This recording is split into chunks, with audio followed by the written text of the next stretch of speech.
Hey everybody, Nancy here. Alright, today I'm going to show you something, but I had already uploaded it, the video that I made, and then I noticed that Ed had uploaded a video of some changes that he had made, and I don't think it affects what my video says because I don't talk about windows or anything like that. We do have a different approach to creating straight lines and whatnot on shapes. So I'm going to go ahead and upload this because there's no conflict here. It's just that we have a different way of doing things. And this way you have a choice. I personally, I am more comfortable erasing than drawing. So that's why I do it the way I do it. But you choose whatever way you want to do it. Okay, now I'm going to go ahead and play the original video. I just wanted to do that little thing because, you know, I already had to delete yesterday's video after 105 people saw it because overnight he changed the way things work. And I mean, it's cool changes, love the changes, but it changed the video. And that's kind of the problem with, I mean, you know, in 2 months I might have to change it again. Who knows? That I do videos expecting to have to change them because I know how he tries to improve things. Every chance he gets, he does an improvement. And as a result, some of the stuff becomes obsolete. So, okay, I'll shut up. I'm going to go ahead and play the other video if I can make it work here.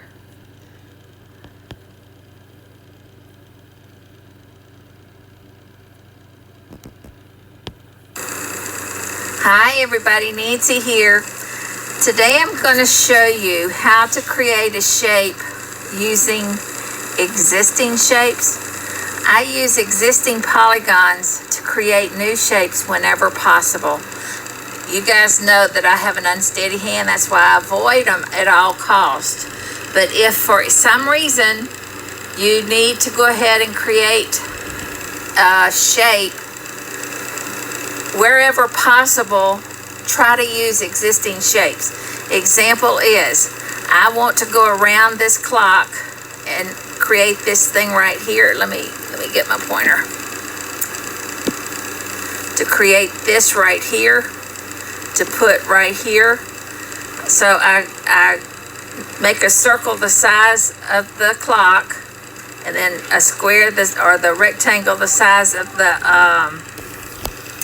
right side of the clock, and put them together and then explode them and erase them. Now let me show you what I'm talking about here. Let me see, I can do these two right here just real quick. I just move this and line them up, and you know, you have to make sure your clock is underneath and the whole bit. But now I take these two shapes, the perfect circle and the rectangle, I select them, and then I explode them. I go to the selection menu, go down to explode, and that has just changed both of those shapes into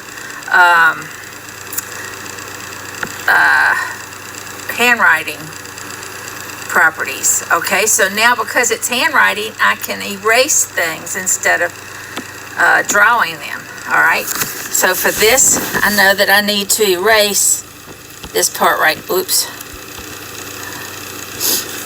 this part right here to create that shape that I want. All right, now it should work. So if I select it, I open up my menu, go down here to where it says make shape, and done. All right, and there's my shape, the blue one, because that's see, that's the way the setting is right now. I've got a blue border with no fill, and let's see, then this one, if I select these, and I have to select all of it because it's now pieces. Let me show you. See that let me, okay, see, I'll go ahead and show you this first. See, it's handwriting, and there's 3 items selected. So this would be an item. I'm not real sure. Okay, and see that one at the bottom came with it, but so that's 3 pieces right there. 1, 2, 3. All right. That's how I try to do if I have to create a shape, that's the way I'm going to try to do it first. Now, sometimes, let me just show you how this works real quick, since I made it to show you guys. I've got it in a sub-document. Okay, so watch what happens. If I go to the next page. I've got my clock turning in half. Okay, so that's what I would do to create something like this. Now, another example, sometimes you're forced to go ahead and do the complex shape.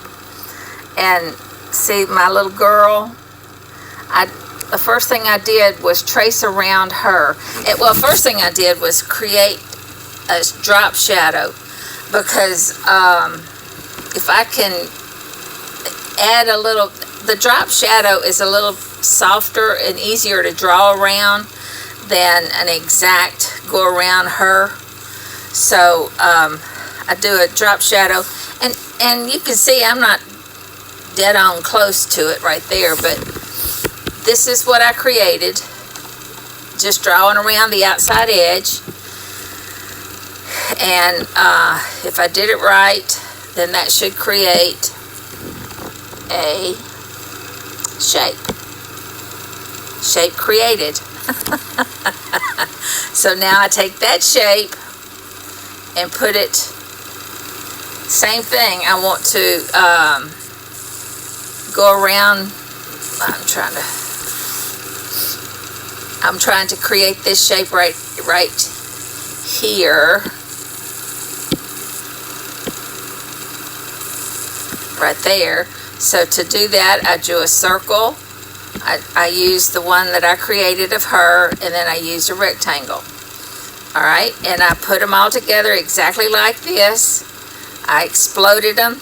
See, this is just a rectangle, this is just a circle, and this is just the shape I created. Well, I wouldn't even have to use the shape I created. The shape I created of the little girl was just to test it. I really don't use it anywhere. I can throw that away. But I just wanted to make sure that all my bits of that worked first. But Ed has done just the coolest thing by giving us the X's on the side. If you haven't seen that yet, I think he's got it. Yeah, he shows it in a video that he shared. Let's see. Where am I? Okay, and so you can see what this one does.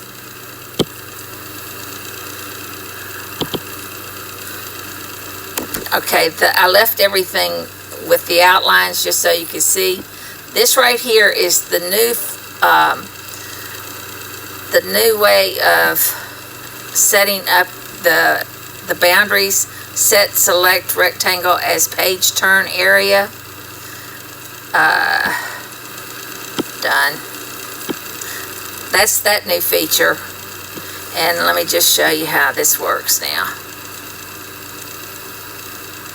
See, you wouldn't be able to see anything but the little girl flip if I had all the borders turned off, but I wanted you to see that.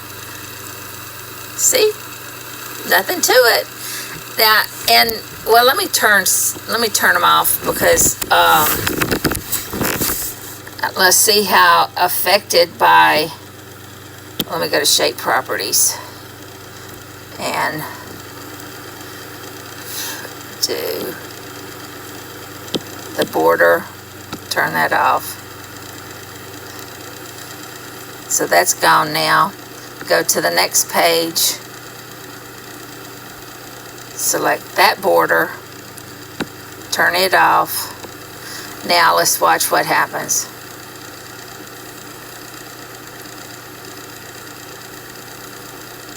Well, that's still the outside part. see, you can't tell. What I'm looking at now or trying to see is how much of the white, when it turns, is, if it's too much. I don't think it is. I'm looking right next to the, yeah, you can't even tell that I didn't get right butted up next to her because I've got the shadow. That helps, okay? And that is it. I use my bucket fill to fill the stripe behind her, and that's all. Back and forth. All right. Now, see, I can theoretically delete this now. That's what Ed said we could do, and it still would function. Let's just test that, because it just makes me feel funny that it's going to just work. Delete. Ugh. Oh no. I need to just select, turn on my filter, and just select the polygon. Oh no. Okay, now select that and do delete. You know, I always get a little nervous when I do something I hadn't tested, and I have not tested this. Delete. Okay, then go to the first one. Select it. Do delete. Now go back and forth. It still has a little bit of a shadow. And maybe that's what, I don't know, what is that? Why, but that's a good question. Don't know. Anyway, that's all. I just wanted to share what I do to avoid drawing little details as much as possible. And if I have to draw a straight line, forget about it. I know there's a straight line drawer. I know there's a ruler.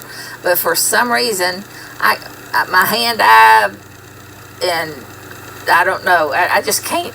I'm just not good at it, okay? So if anybody else is like me, this is what you can do. All right? Y'all have a great day. Bye. Okay, that's it. I just wanted to be sure and let y'all know that I had seen Ed's video, and I don't think there's a conflict there. We just do shapes differently. Okay? Y'all have a great day. Bye.